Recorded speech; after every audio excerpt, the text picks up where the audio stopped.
Hello, welcome to Inspired Caring. I'm your host, Michele Magner. If you are caring for an older family member, this is the podcast for you. Each week, I bring insight, tips, inspiration, and strategies to help you care for the people that you love without losing yourself along the way. Having cared for both of my grandmothers, I've helped manage everything from hospital stays, households full of belongings, to navigating senior living and end-of-life care. And I've worked in senior living as a result of that experience, serving my residents and their families as they've been on this journey too. Thank you for joining me today, and I hope you enjoy this episode of Inspired Caring.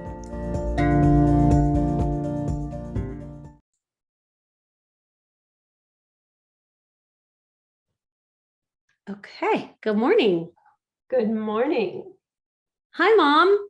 Hi, hon. So happy to be here. I am so happy that we have these great conversations and you're willing to record them to share with other people. Absolutely. Yes. Then I can just say, remember conversation number 23. I won't repeat it. Right. Go back and listen to your podcast. Yeah, even though they say old people repeat stories for a reason. So. Right. That's right. Well, the conversation that prompted this episode was just about aging well. And this is really for everybody. It's for people. I'm about to turn 50 next month. I'm super excited. And, but it's not just it's just for all people. It's for caregivers as well. And having people take into consideration what they need to be doing so that they themselves aren't necessarily ending up in a situation similar to the people that they're caring for. Yes. Yeah. So I've mentioned in the past how grateful I am to you that you do such a great job. Fingers crossed. Of taking care of yourself. Well, really, just looking around at your peer group. Oh, yeah. There's just a lot going on with people with their health. Yes. Yeah. And you don't take any medications and you're working out regularly and you eat well. So this is just an open-ended conversation about what it all means. Well, and I've thought a lot about this, and I think the place that I would like to start to talk about aging well was that I made a decision that I wanted to age gracefully. Excuse me. Yeah. And and that was when I was like in my 50s. And I just thought, I really don't want to be one of those people that I've seen too many of them that run up to a certain point and then they just fall apart, really. And they're growing their hair out so that it's black on the bottom and, like a really bad ombre. Right. Reverse ombre. So, right. Anyway, so one of the first things that I did was when I was in my early 50s, I worked with my hairdresser to say, what is going on under this? Because I was highlighting my hair and this kind of thing. And what can I do? How can I make that part of my graceful aging? What can we be doing to minimize a transitional? Because I was working as a corporate attorney. Right. And she worked with me for like a year or so to work the hair, to find out what was underneath. And if I didn't like it, I could always go back to coloring. I was coloring whatever I was doing. But it turned out that I really liked it. And I don't know if you can see, but in the back, it's darker. And so it was like this white shock of hair in the front. But anyway, the first thing was figuring out what I wanted to look like as I got older. Yeah. So you started with just that outward physical appearance. Appearance, absolutely. I was trying to exercise regularly and all that kind of stuff, but I really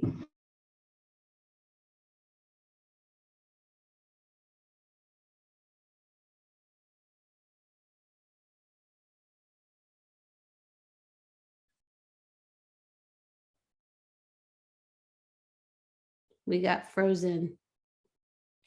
To just take a look at the outside. And then I started, the other thing I did, it says my internet connection is unstable, so good luck to us.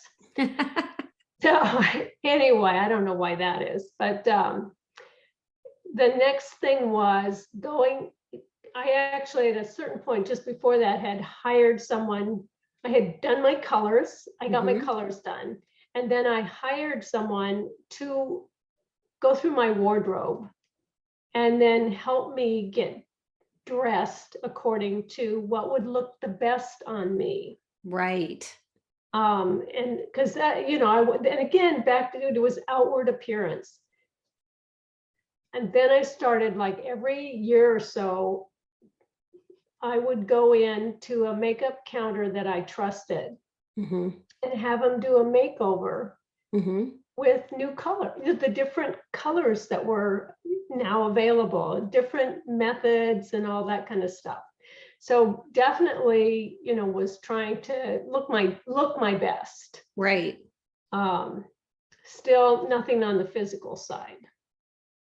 Well, and the undercurrent of all of that is there's an acceptance, because before you're embracing that I'm aging and things are changing and shifting and my coloring is maybe a little bit different. And my hair, my facial skin coloring is a little different in my hair.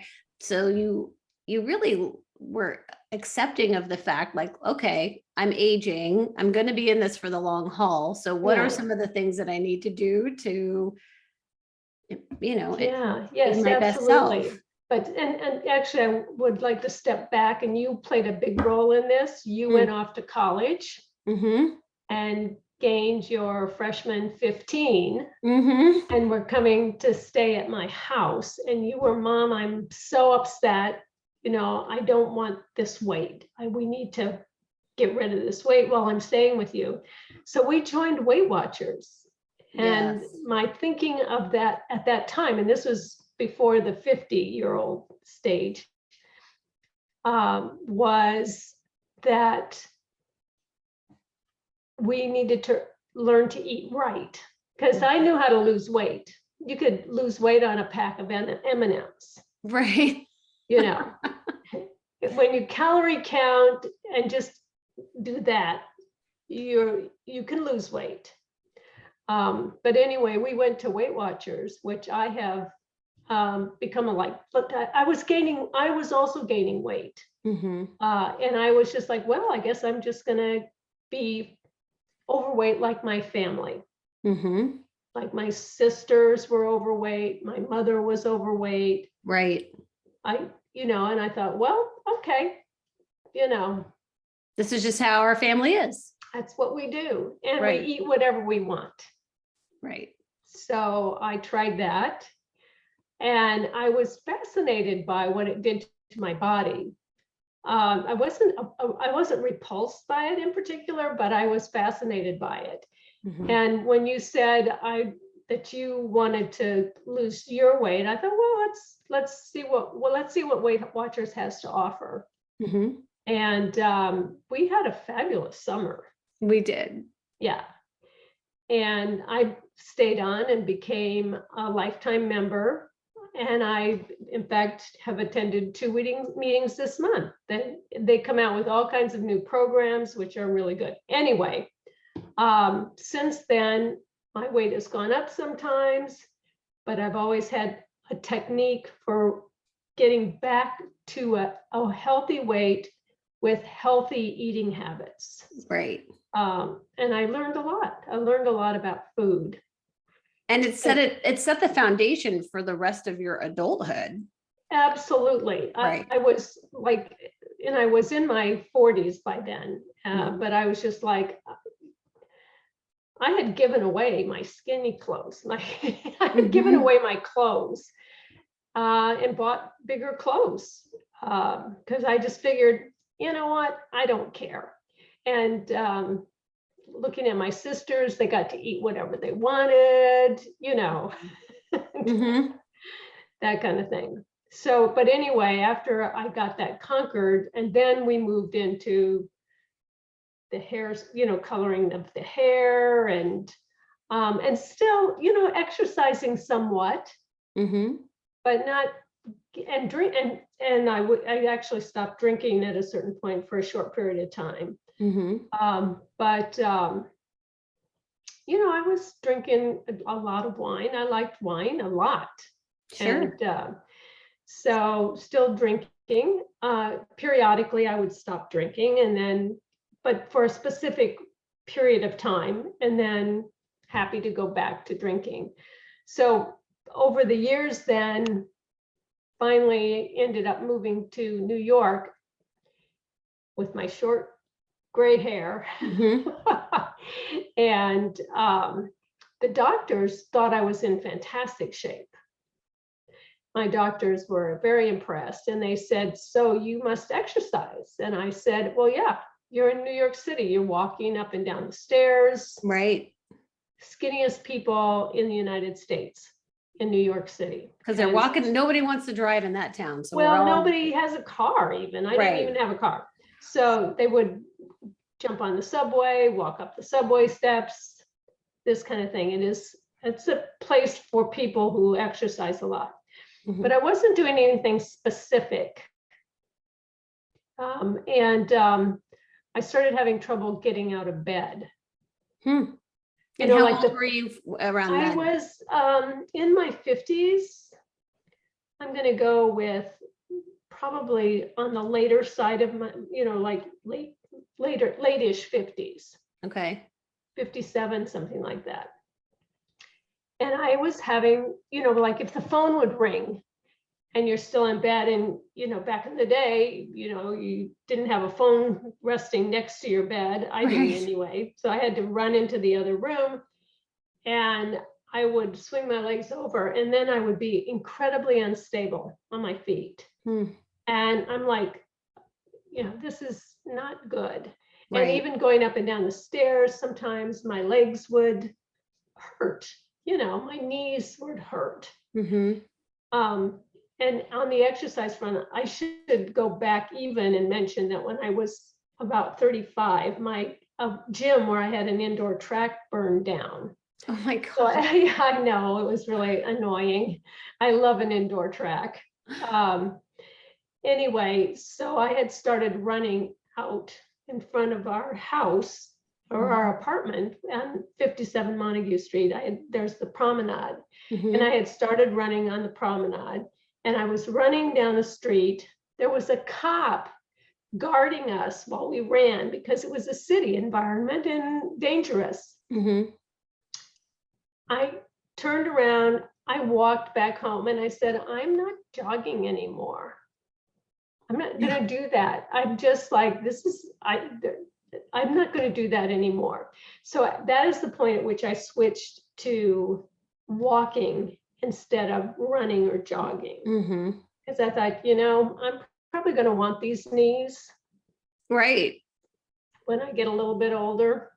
So in your later 50s, when you were feeling unsteady on your feet, this was not a result of you being a runner for 10 or 15 No, exactly. Right. It was, I was on a treadmill even. I might go a little bit faster, maybe even a jogging level eventually, but no, it wasn't from joint problems. Right.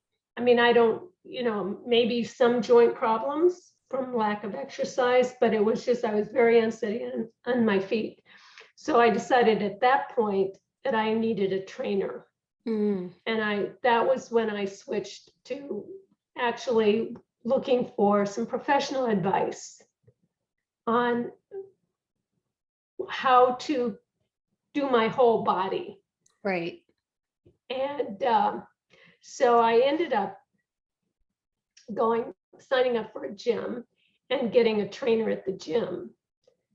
And I took a few Pilates classes. I tried yoga. It did not work for me, but Right. because of the positions and things, and it didn't work for me. But the Pilates actually even incorporates some yoga stuff, but it worked really well for me. And my trainer was a Pilates trainer, in addition to an aerialist and some stuff. It Oh my says gosh. eventually she started training me in my home because she quit at the gym. Mm-hmm. And so she would come to my home. And it was like really, really great. Right. And I was like, I never looked back after that. I've always had a trainer. Well, so what do you think? So I'm curious about this. What do you think clicked in your mind? Or I just feel like so many people would be waking up and feeling creaky and feeling like, well, this is just how it is. I mean, so Yeah, like, yeah. reside themselves. So, well, I'm just aging, I'm getting up there, I'm almost 60. So this is just what my body does now. Like, what do you think was your thought process Well, behind? I was starting to write some things up for this conversation. Mhm. And then it turned into something completely different. It turned into what my parents and how they were aging, Oh, interesting. Yeah. and the things that they might be confronted with as they aged. Um, and the one of the things, and so it was like my dad, and I have a similar build to my dad. Mhm. He ran every day until he couldn't run anymore. Yes. And then he walked every day. And he had a punching bag in the basement. Right. You may recall that from hearing that sound. I do. Yes. The speedball. Yeah. The Yeah, right, exactly. And, even I'm sure the day he died, he was on the punching bag that he had. Um, and my mother, on the other hand, um, just wasn't interested. She was Mhm. not interested. And so I think just looking at my parents, and my dad had a lot of challenges. So it isn't simply a matter that, I mean, he had an angina attack, Mm. had a pacemaker put in, Mhm. at a certain point, he had a blood clot in his leg, and then he couldn't run anymore. They put him on blood thinners. It didn't matter what was going on medically in his life. He broke his hip. Well, he didn't break his hip. He broke his femur. Mm. His bones were so good, they put a pin in it and stuck it back together, Oh my gosh. and Yeah. still the day he passed away, he was doing sit-ups. He was Mhm. keeping his body moving. So what's Um, interesting is that even though he had these medical setbacks and incidents, because he was regularly exercising, they didn't just take him out. Exactly. And I And guess that's my point, is yeah, that, basically there's, and my trainer now is in her 60s. That's the other thing I recommend, is getting a trainer that has your long-term goals in mind, right. which is to be able to keep moving, be out there, not be dependent on yeah, sure, if you need a walker, fine. But, basically to learn to exercise appropriate to where you are and where you want to go. I mean, she was Right. training a 98-year-old woman. I mean, and the best thing she did with that woman is get her out of bed, Right. I Right. mean, but she would take her down to the pool and this kind of thing. Well, so circling back to the bed, when you started working out with the trainer, did that help you with getting out of bed? So if you needed to jump up and answer the phone, what happened with that? I think my body is amazing. Mm. It's like it sends the message to my brain And so if my brain accepts the message, answers the call, then basically, and I do something about it, my body responds immediately. Wow. So, when I had a structured exercise program, it just wasn't a problem. And it still is not a problem at 76. Getting out of bed is not a problem. Right. Walking across the room is not a problem. Right. I can do, and lifting weights is not a problem. Right. So and learning to do, to me now, I use everyday exercise, everyday activities as as a stretch. When I'm unloading the dishwasher, I'm stretching my hamstrings. Oh, yeah. I mean, it's just like you can use everyday things to basically stretch, because stretching is an important part of this process too. For sure. So I think one of the big markers of healthy aging is that ability to get up off the floor. yes, that's key. That is key. Well, and in other Yeah. cultures, there's a lot more sitting on the floor. So they have a lot more opportunities to practice that movement, body movement. So for those of us taking care of our loved ones who are in our 40s, 50s, 60s, just making sure that we're moving our body regularly. And I mean, the weight is important. It is an important factor. Yeah. Yes. Yeah. I mean, it's like, people who I've known, and quite a few people who have needed a knee operation. Now, probably not their fault, but they couldn't get it because the doctor's like, until you lose like 50, 60 pounds, I can't help you with your knees.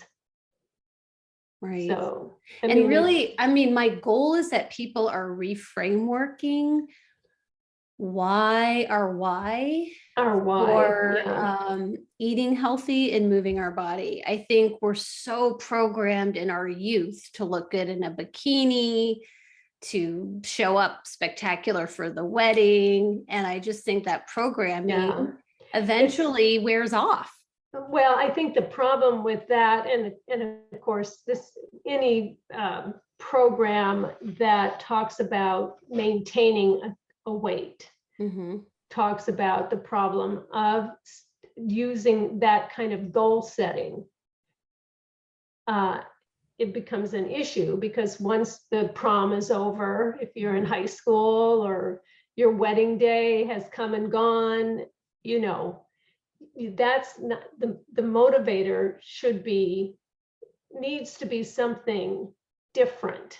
Right. Needs to be how it makes you feel, or even how it makes you look, if that's what does it for you, but not for that moment in time, but for a longer reason. But I mean, watching people who have not been able to get critical medical treatment because of their weight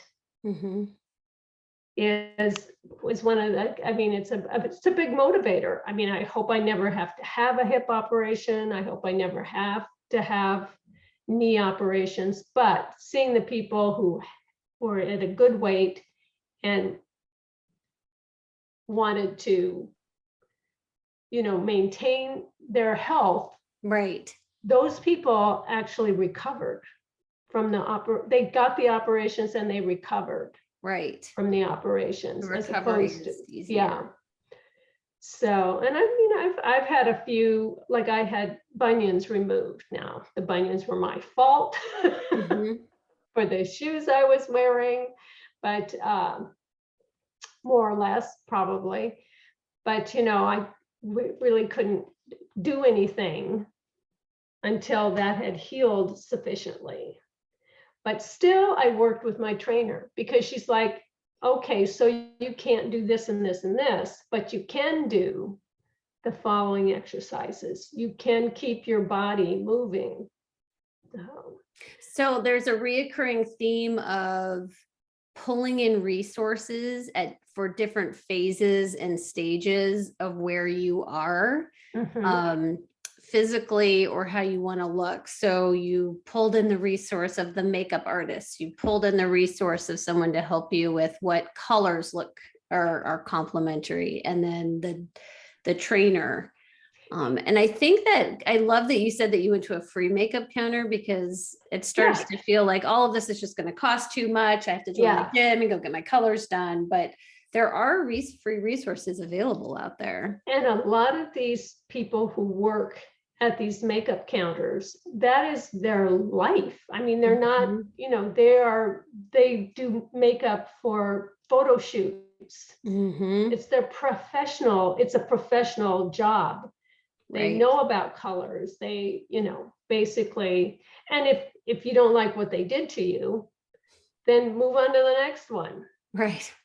I mean, Bobbi Brown has made a career out of providing makeup and for women as they age. Wow. And the other thing is making choices about your hair color and so on. I know I had another color person come in and help me with my retirement wardrobe. And she wanted me to dye my hair so badly because this is not the right color for this. And my eyebrows are my own, by the way. They haven't gone gray. But, and I was just like, I'm not doing that. Right. And she harumphed about that, and she was quite bossy, but. So bring them in, but know your boundaries and know what's important to you. And also look in the mirror and what do you think? Right. What do you think? And that's the way I was with the makeup too. I'm like, well, that's not when we had our makeup done by the makeup artist for one of the weddings. I went to him before and he slathered it on. Right. And I was just like, I don't know who that person is. But she's not Deborah Ferris. She's not going to this wedding. But she's not going to the wedding, And Ron was just like, he was impressed with it. Because, for a photograph, maybe it would have, I don't know. I thought it looked horrible. I just thought it was dreadful. And so, basically, I told him the day of the wedding, put half as much on. We're going to do this more naturally than not. And it was still, people from the pictures, even when people were showing pictures to their friends, the groom's parents were showing pictures to their friends, and they're like, well, who's that fantastic looking woman? Which shows you that you can be pretty stunning at any age, really. Right. At every age. Yeah. So, but yeah, I think you just keep going. You keep, doing things, but make sure that the person you're seeing later on, I also saw in some ad or something, this woman who had created a line of skincare called Boom, BOOM. And she was like, look, just get this little stuff that, it's just like a little gloss for your cheeks. You can put it on your lips. You can put it, and that basically was like, I introduced that to some of my friends and was using it myself. And now basically and she's like, don't put, unless you're going for a specific look. Like today I have some foundation on, but I learned how to put that on by a clerk in a store.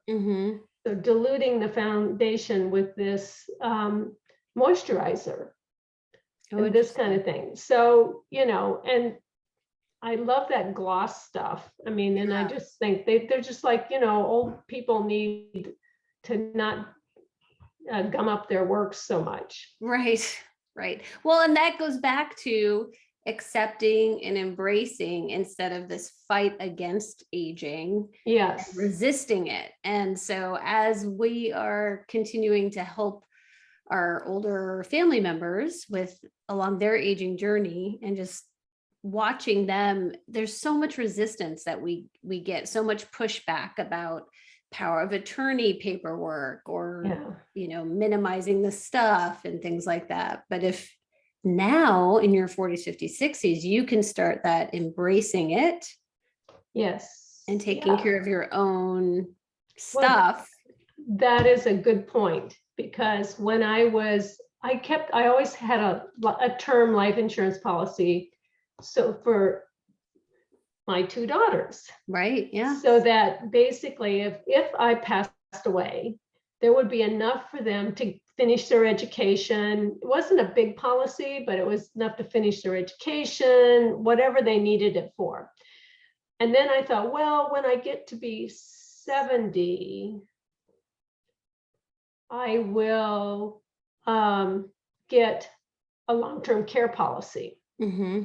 Or anyway, so it was like 50 to 60 and then 60 to 70, I think was my life insurance.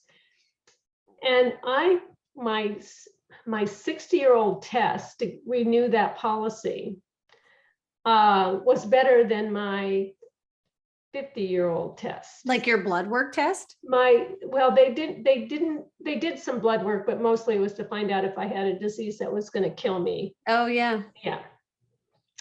But the main thing is they kept taking my blood pressure over and over because it was 110 over 60, something like that. I mean, she caught me early in the morning, but she kept taking it over and over again because she's like, oh, well, okay.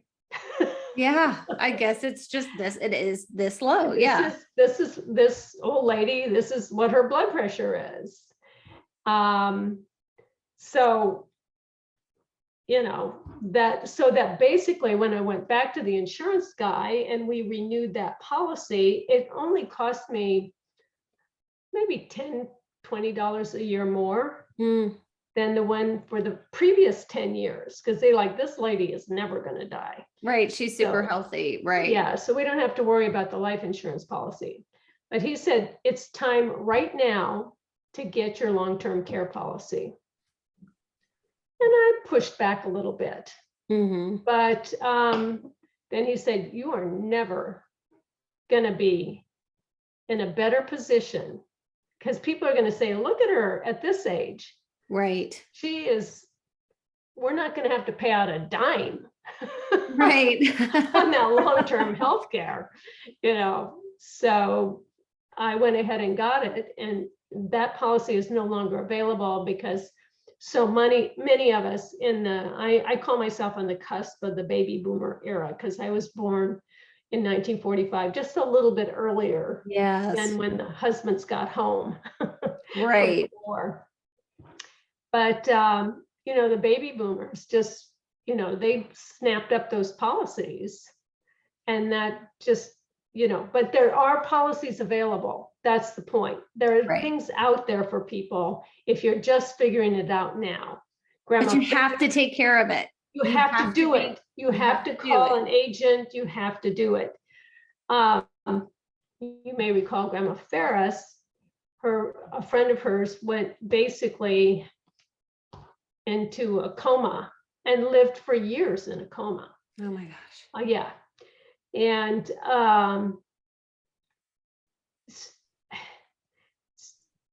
Grandma was in her 80s and she went out and got herself a policy.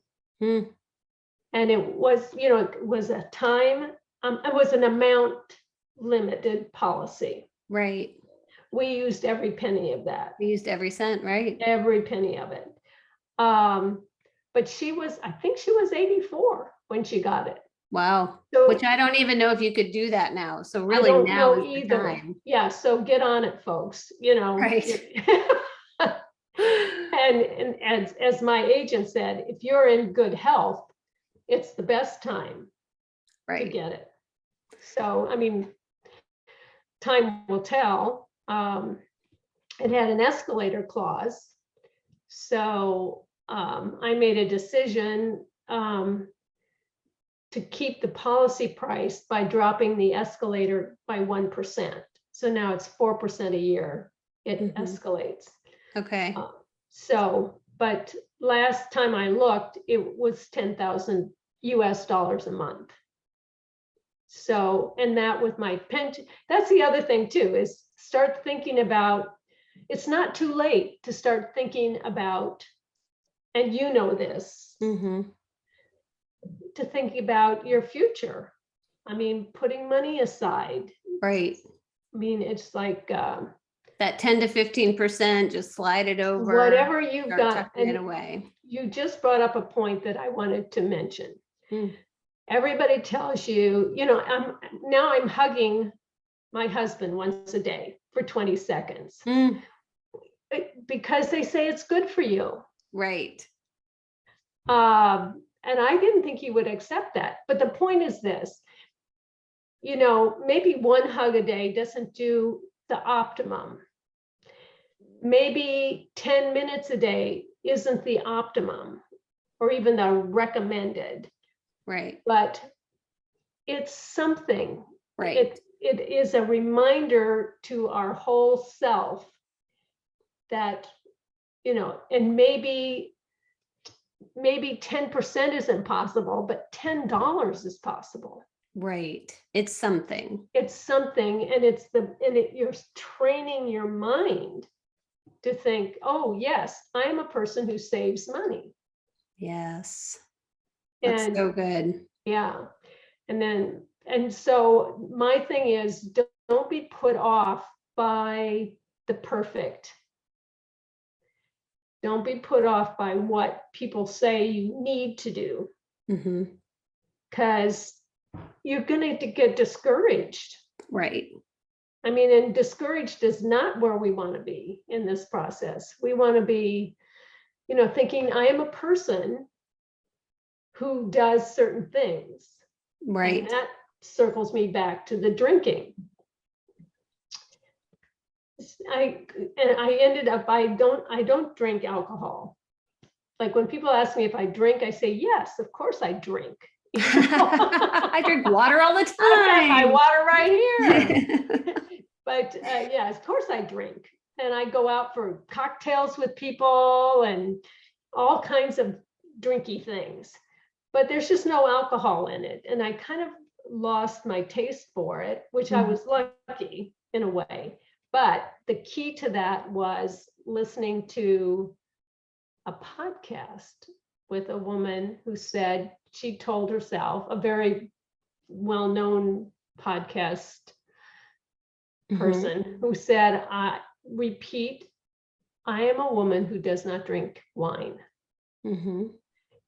I was doing that even as I held a glass of wine in my hand.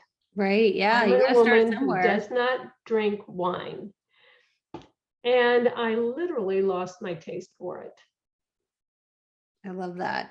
And it smells bad to me now. And when I smell red wine, I think headache. That's right. that's what red wine smells. What does a headache smell like? It smells like red wine. Red wine.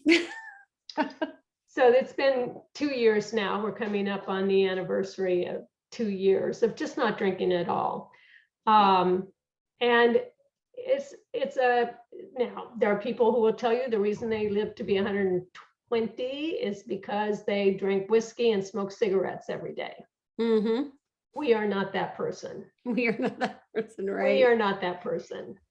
Yeah. So make a decision about what person you are. And, I think that's great. That's really solid advice. And I think that goes sort of where we started, which is knowing yourself and what you want and looking around and saying, okay, well, these are the people that are in my life and how they're aging. And what do I want this to look like for me? So we're wrapping up. We're coming up on 45 minutes. Do you have any final thoughts for people on how to age well? Because I would say by every measurement, you are doing it. You are aging very, very well. So any final thoughts for people? Well, I am the curious senior. You are. CuriousSenior.com. Yeah. Well, I'll drop a link to that also in our show notes. But stay curious, I think, is the big thing, is a big thing. Keep that mind going as much as you can.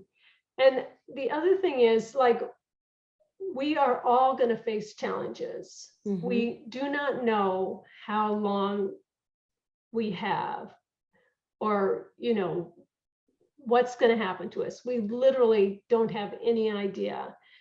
It hopefully will not stop any of us from doing what we can right now. Yeah, that's brilliant. Because in this moment right now, there is something that you can do.